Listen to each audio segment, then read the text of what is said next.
السلام علیکم بچوں، 7ویں جماعت سماجی سائنس سبق نمبر 14 سماجی اور مذہبی اصلاحات semester 2 social and religious reforms. پہلا، مندرجہ ذیل سوالات کو ایک جملے میں جواب دیجیے۔ ہندوستانی نشاط ثانیہ کا بابا آدم کسے کہا گیا ہے؟ جواب: راجا رام موہن رائے ہندوستانی نشاط ثانیہ کا بابا آدم کہتے ہیں۔ دوسرا، مہادیوا گووند راناڈے کون تھے؟ جواب: مہادیوا گووند راناڈے پرارتھنا سماج کے رہنما تھے۔ تیسرا، ستیہ شودھکا سماج کے بانی کون ہیں؟ جواب: مہاتما جیوتبا پھولے نے ستیہ شودھکا سماج کے بانی تھے۔ چوتھا سوال، اٹھو جاگو مقصد کے حصول تک نہ رکو، یہ کس کا نعرہ تھا؟ جواب: اٹھو جاگو مقصد کے حصول تک نہ رکو، یہ ہندوستانی نوجوانوں کو سوامی وویکانندا کا نعرہ تھا۔ پانچواں سوال، ڈاکٹر اینی بیسنٹ کون تھے؟ جواب: ڈاکٹر اینی بیسنٹ تھیاسافیکل سوسائٹی کی صدر بنے۔ ہندوستانی تہذیب سے متاثر ہو کر ڈاکٹر اینی بیسنٹ نے بھگوت گیتا کا انگریزی زبان میں ترجمہ کیا، کامن ویلتھ اور نیو انڈیا نامی رسالوں کو شائع کیا۔ انہوں نے ہندوستان میں تھیاسافیکل تحریک کو مرکزی طاقت بن کر آگے بڑھایا۔ چھٹواں سوال، علی گڑھ تحریک کے رہنما کون تھے؟ جواب: علی گڑھ تحریک کے رہنما سر سید احمد خان تھے۔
ساتواں سوال، شری نارائن گرو نے کس ادارے کی بنیاد رکھی؟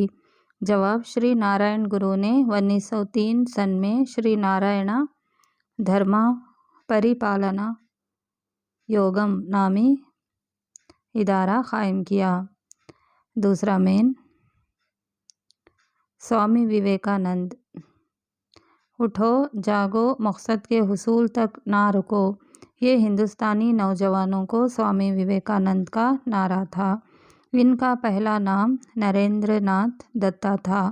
یہ کلکتہ میں 12 جنوری 1863 ء میں پیدا ہوئے۔ یہ راما کرشنا پرمہنس کے شاگرد تھے۔ یہ راما کرشنا پرمہنس کی موت کے بعد راہب بن کر ان کے تمام شاگردوں کو متحد کرتے ہوئے ان کی رہنمائی کرنے کی ذمہ داری نریندر ناتھ کے کندھوں پر پڑی۔ 1852 میں کھیتری کے بادشاہ کی تجویز پر عمل کرتے ہوئے نریندر ناتھ دتا نے اپنا نام بدل کر سوامی وویکانند رکھ لیا۔ امریکا کے چکاگو شہر میں منعقد ہوئی پہلی مذہبی عالمی کانفرنس میں 1893 ہندو مذہب کو پیش کرتے ہوئے شرکت کی۔ ان کی ویدانت سے متعلق کی گئی تقریر نے انہیں ساری دنیا میں مشہور کر دیا۔ مغربی تہذیب کے بہت سے کارنامے عورتوں کے لیے مساوات کی طرف راغب ہوئے۔ وہ ہندوستانی سماج میں درپیش مسائل سے اس وقت ناخوش تھے۔ دیوکانند نے ہندوستان کا پیدل دورہ کیا اور ملک میں عوام کی جہالت زار سے متاثر ہوئے۔ وہ ہمیشہ یہی کہا کرتے تھے، عوام جب تک بھوک، غریبی اور لا علمی کا شکار رہیں گے، میں تب تک بار بار جنم لے کر ان کو دور کرنے کی کوشش کرتا رہوں گا۔ انسانی حقوق اور سماجی خدمات کو مسلسل انجام دینے کے لیے انہوں نے رام کرشن مشن کو قائم کیا۔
سوامی دیانند سرسوتی۔ جواب: 1824 سے 1883 آریہ سماج قائم کی۔ ان کا پہلا نام مولانا شنکر تھا۔ ویدوں کے دور کے ہندوستان میں مثالی سماج قائم تھا۔ ایسا ہی سماج دوبارہ قائم ہو، یہ ان کی خواہش تھی۔ اسی پس منظر میں دیانند سرسوتی نے ویدوں کی طرف لوٹ آؤ کا نعرہ دیا۔ مورتیوں کی پوجا، چھوت چھات، کم سنوں کی شادی اور ذات پات کی رسموں کی مذمت کی۔ دیانند سرسوتی نے بین ذاتی شادیاں اور بیواؤں کی شادیوں کی ہمت افزائی کی۔ اس کے علاوہ ایک خدا کی عبادت پر زور دیا۔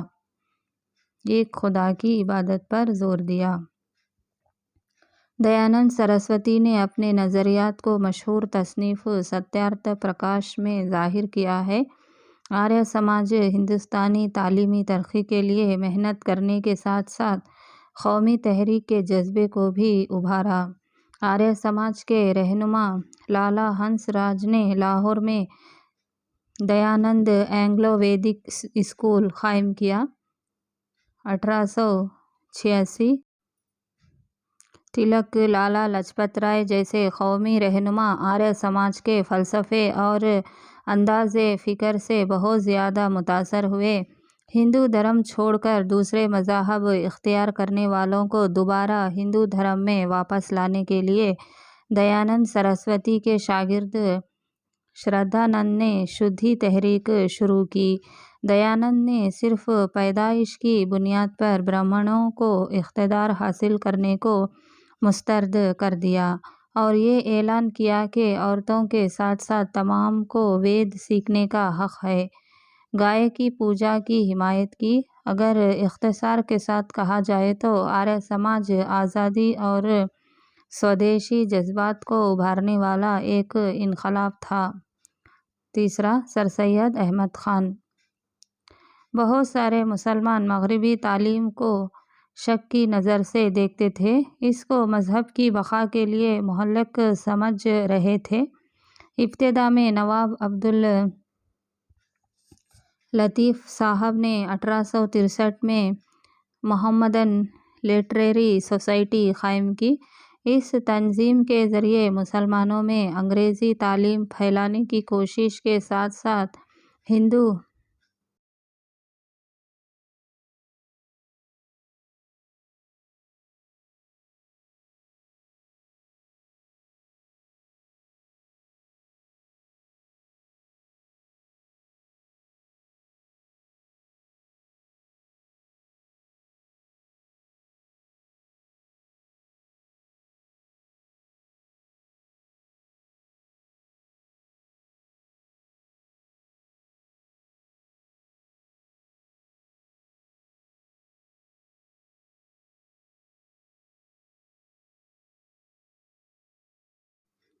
ہندو مسلم اتحاد کے لیے بھی کوشش کی۔ اس کوشش کو تحریک کی شکل دینے والے سر سید احمد خاں تھے۔ 1817 میں دہلی میں پیدا ہوئے۔ یہ برٹش ایسٹ انڈیا کمپنی میں عدلیہ کے افسر مقرر ہوئے۔ آپ سمجھ چکے تھے کہ اپنی قوم انگریزی تعلیم سے محروم ہو کر معاشی اور سماجی مواقع کو کھو رہی ہے۔ ان کی خواہش تھی کہ مسلمان تعلیم حاصل کرتے ہوئے حکومت کے اعلیٰ عہدوں کو حاصل کریں۔ اسی طرح ایک سماجی مصلحہ کی حیثیت سے پردے کے نظام، کثیر ازدواج، طلاق کی رسم کی مخالفت کی۔ انگریزی زبان کی سائنسی اور ادبی تصانیف کو اردو زبان میں ترجمہ کرنے کے لیے ٹرانسلیشن سوسائٹی شروع کی۔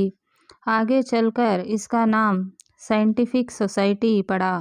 مسلمانوں میں سائنسی نظریات کو فروغ دینے کے لیے علی گڑھ انسٹی ٹیوٹ گیزٹ نامی اخبار شروع کیا۔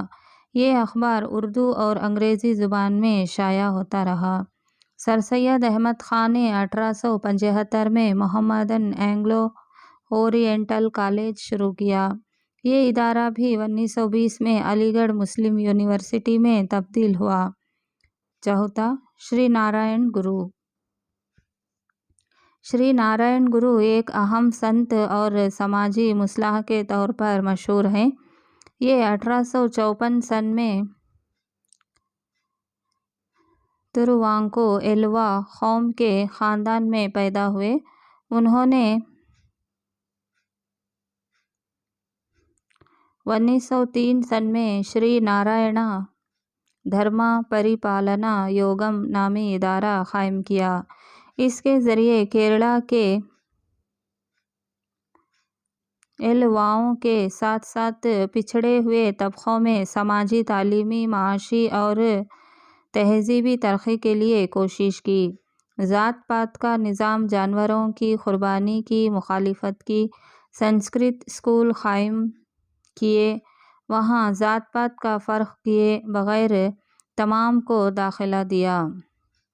انہوں نے تقریباً 30 مندر بنوائے۔ کیرلا کے اچھوتوں کے ساتھ ساتھ تمام مذاہب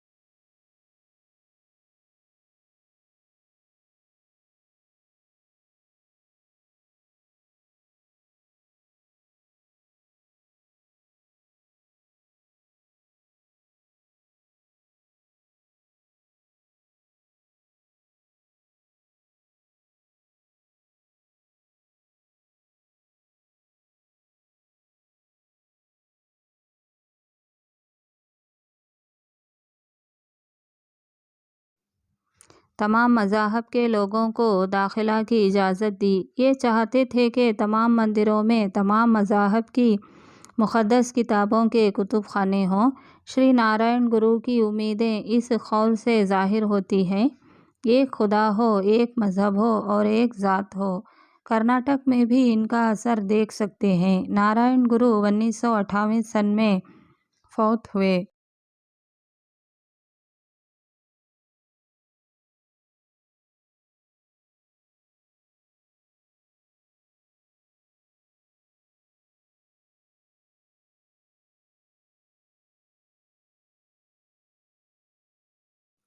تیسرا مین بحث کیجیے۔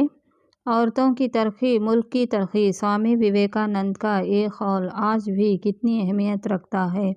گروہ میں بحث کرو۔ جواب: عورتوں کے متعلق بہت ہی فکرمند اور احترام رکھنے والے سوامی جی نے عورتوں کی ترقی ملک کی ترقی ہے، اس بات پر زور دیتے ہوئے کہا: درد راتا رائن، یعنی غریبوں کی خدمات کے لیے آواز دی۔ یہ ہندوستان کی ترقی کے خواب دیکھا کرتے تھے۔ بال گنگادھر تلک نے سوامی وویکانند کو ہندوستان کی قومیت کا اصل بابا آدم کے نام سے پکارا۔ سبھاش چندر بوس کے ساتھ ساتھ کئی قومی رہنما ان کی تصانیف سے متاثر ہوئے۔ سوامی وویکانند عالمی مذہبی کانفرنس کو جانے سے قبل میسور کا دورہ کیے تھے۔ 10ویں چامراج وڈیئر نے سوامی وویکانند کو شاہی محل میں دعوت دے کر عالمی مذہبی کانفرنس جانے کے لیے مالی مدد کی۔ وویکانند کی درخواست پر میسور راجا وڈیئر نے دلتوں کے لیے 3 مخصوص مدرسے قائم کیے۔